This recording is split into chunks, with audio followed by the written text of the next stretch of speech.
혹시 여러분 중에 주변에서 갑작스럽게 심장마비로 쓰러지신 분이 계신가요? 제 주변에도 이런 안타까운 일들이 종종 일어나곤 합니다. 오늘 이 주제로 말씀드리게 된 이유도 바로 이런 일들을 조금이라도 줄여보고 싶어서입니다. 먼저 충격적인 통계 하나를 말씀드릴게요. 우리나라에서 매년 약 2만 명이 급성 심근경색, 즉 심장마비로 사망하고 있습니다. 하루에 약 55명이죠. 이게 얼마나 많은 숫자인지 아시나요? 교통사고 사망자보다도 훨씬 많은 수치입니다.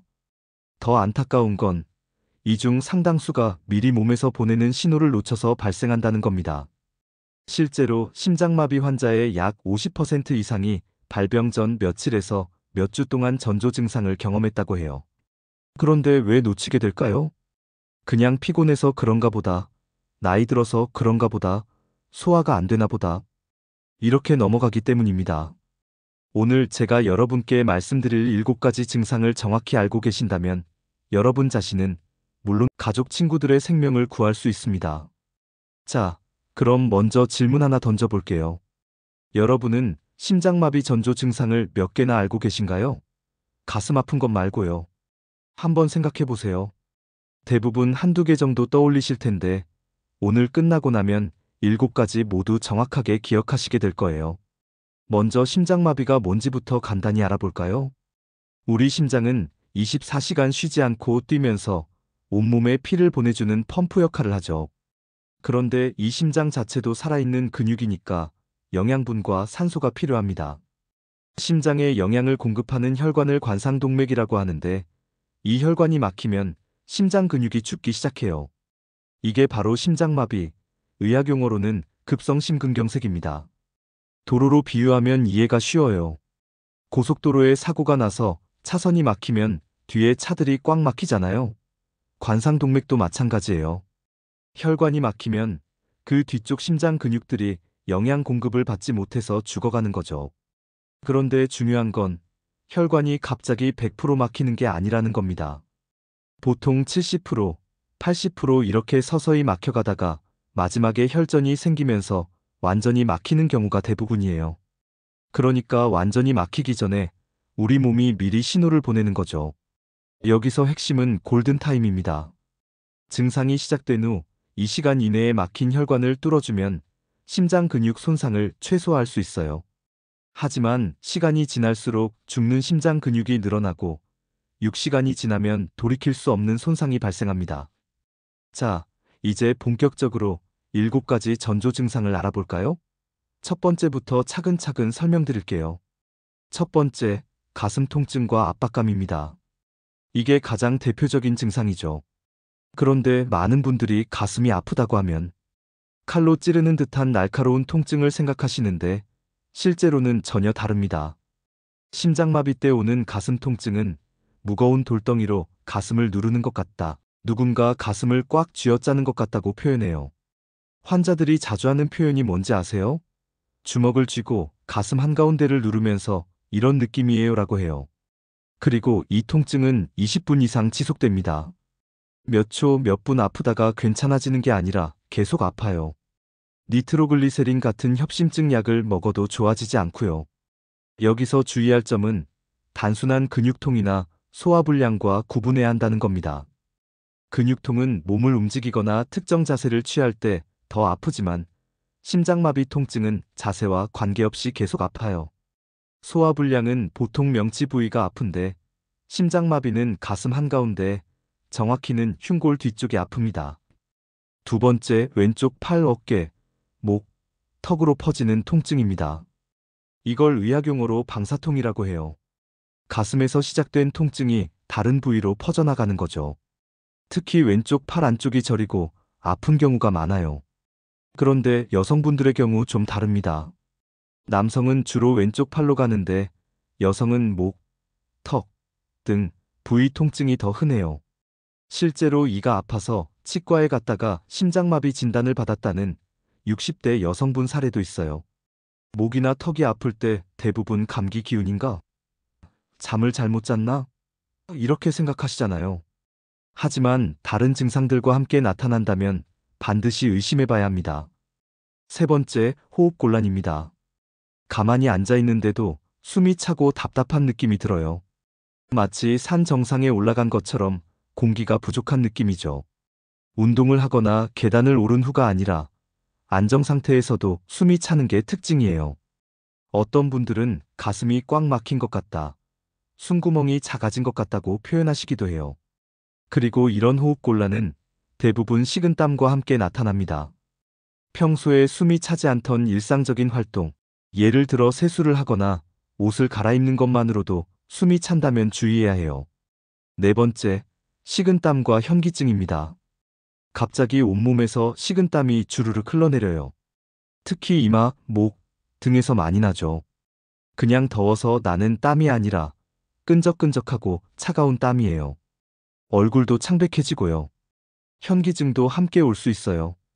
어지럽고 비틀거리고 심하면 의식을 잃을 것 같은 느낌까지 들어요.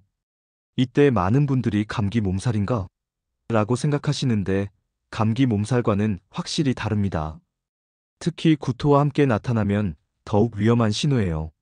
속이 메스껍고 토할 것 같으면서 식은땀이 난다면 바로 병원에 가셔야 합니다. 다섯 번째, 소화불량과 구토입니다. 이게 정말 놓치기 쉬운 증상이에요. 명치 부위가 답답하고 속이 쓰리고 소화가 안 되는 느낌이에요. 가슴이 타는 것 같기도 하고요. 그래서 대부분 체했나? 뭘 잘못 먹었나? 하면서 소화제를 드시죠. 특히 여성분들에게 이런 증상이 남성보다 2배나 더 자주 나타나요. 실제로 응급실에 오시는 여성 심장마비 환자분들 중 상당수가 배가 아파서 왔어요 라고 하세요.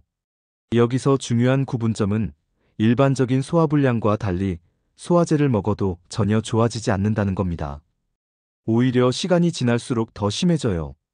구토도 마찬가지예요. 토하고 나면 좀 시원해지는 일반적인 경우와 달리 토해도 전혀 좋아지지 않아요. 오히려 식은땀, 현기증 같은 다른 증상들이 함께 나타나죠. 여섯 번째, 극심한 피로감입니다. 이건 특히 여성분들에게 가장 흔한 초기 증상 중 하나예요. 평소와는 완전히 다른 극도의 피로감을 느끼죠. 이렇게 피곤한 건 처음이야라고 할 정도로요. 그냥 많이 피곤하다 정도가 아니라 일상생활을 하기 어려울 정도의 피로감이에요. 계단 몇 개만 올라가도 완전히 지치고 가벼운 집안일만 해도 기진맥진해져요. 이런 피로감은 심장마비가 발생하기 며칠에서 몇 주 전부터 시작돼요. 그래서 많은 분들이 나이 들어서 그런가? 요즘 일이 많아서 그런가? 하면서 넘어가시죠. 하지만 평소 건강하던 분이 갑자기 이런 극심한 피로를 느낀다면, 특히 다른 증상들과 함께 나타난다면 반드시 검사를 받아보셔야 해요. 일곱 번째, 불안감과 죽음에 대한 공포입니다. 이게 좀 특이한 증상인데요. 설명할 수 없는 극도의 불안감을 느껴요. 뭔가 큰일이 날 것 같다, 죽을 것 같다는 느낌이 들어요. 환자분들이 자주 하시는 말이 뭔지 모르겠는데 너무 불안해요, 죽을 것 같아요예요. 가족들은 별거 아닌데 왜 그래? 라고 하시지만 본인은 정말 극도의 공포를 느끼죠. 이런 심리적 증상이 다른 신체 증상들과 함께 나타날 때가 특히 위험해요. 단순히 스트레스나 우울감과는 완전히 다른 생리적인 반응이거든요. 자, 이제 7가지 증상을 모두 살펴봤는데요. 혹시 기억나시나요? 가슴 압박감, 방사통, 호흡곤란, 식은땀과 현기증, 소화불량, 극심한 피로, 불안감. 이 중에 몇 개가 동시에 나타난다면 반드시 의심해봐야 합니다. 그럼 이제 가장 중요한 부분을 말씀드릴게요. 이런 증상들이 나타났을 때 어떻게 해야 할까요?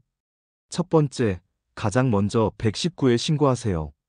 혹시 아닐 수도 있는데 라는 생각은 금물입니다. 의심되면 바로 신고하세요. 구급대원들이 현장에서 1차 판단을 해주고 필요하면 바로 응급실로 이송해줍니다. 전화할 때는 심장마비 의심 환자라고 명확히 말씀하세요. 그러면 우선순위를 높여서 출동해줍니다. 두 번째, 아스피린을 복용하세요. 아스피린 알레르기가 없다면 일반 아스피린 300mg을 씹어서 드세요. 삼키지 말고 씹어서 흡수를 빠르게 해야 해요. 아스피린은 혈전을 녹이는 데 도움이 됩니다. 단, 출혈성 위궤양이 있거나 다른 출혈성 질환이 있다면 복용하시면 안 돼요. 세 번째, 안정된 자세를 유지하세요. 완전히 눕지 마시고 등받이에 기대어 반쯤 앉은 자세가 좋아요. 이렇게 하면 심장의 부담을 줄일 수 있습니다. 넥타이나 벨트 같은 조이는 것들은 풀어주세요. 네 번째, 의식을 확인하세요. 환자가 의식이 있는지 계속 확인하시고 말을 거세요. 만약 의식을 잃는다면 그때 심폐소생술을 시작해야 해요. 반대로 절대 하시면 안 되는 것들도 있어요. 혼자 운전해서 병원에 가려고 하시면 안 됩니다.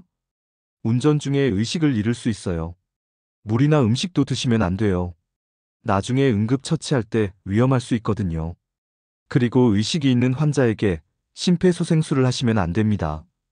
오히려 심장에 부담을 줄 수 있어요. 이제 예방법도 간단히 말씀드릴게요. 심장마비는 예방이 가장 중요하거든요. 정기 건강검진을 받으세요. 특히 40세 이상이라면 매년 심전도, 심장 초음파 같은 검사를 받아보시는 게 좋아요. 가족력이 있다면 더욱 중요하고요. 금연은 필수입니다. 담배는 혈관을 좁히고 혈전을 만들기 쉽게 해요. 적정 체중을 유지하시고 규칙적인 운동을 하세요. 걷기만 해도 충분해요. 하루 30분씩 주 5회 정도면 됩니다. 스트레스 관리도 중요해요. 만성 스트레스는 혈압을 올리고 심장에 부담을 줍니다. 충분한 수면, 적절한 휴식이 필요해요. 고혈압, 당뇨병, 고지혈증 같은 위험 인자가 있다면 반드시 관리하셔야 해요. 약물 치료와 함께 생활 습관 개선이 필요합니다. 마지막으로 한 가지 더 강조하고 싶은 게 있어요. 여성분들의 경우 증상이 남성과 다를 수 있다는 점입니다. 남성은 주로 가슴 통증이 뚜렷하게 나타나는데 여성은 소화불량, 피로감, 목이나 턱 통증 같은 비전형적 증상이 더 흔해요. 그래서 여성분들이 심장마비 진단을 늦게 받는 경우가 많아요. 나는 가슴이 안 아픈데? 라고 하시면서 병원 가는 걸 미루시는 거죠. 하지만 가슴 통증 없이도 심장마비가 올 수 있다는 걸 꼭 기억하세요. 오늘 말씀드린 내용을 정리해 볼게요.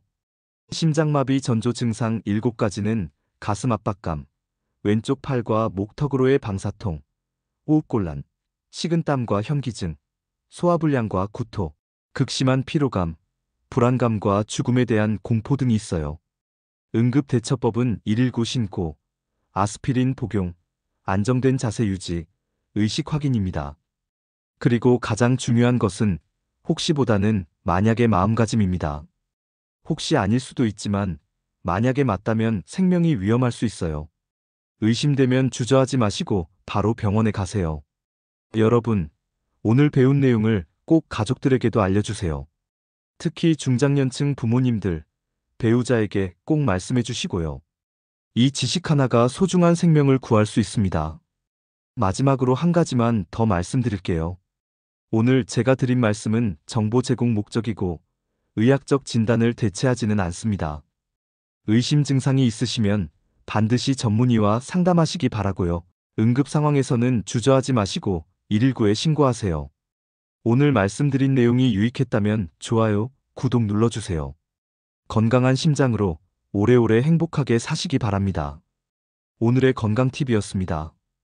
감사합니다.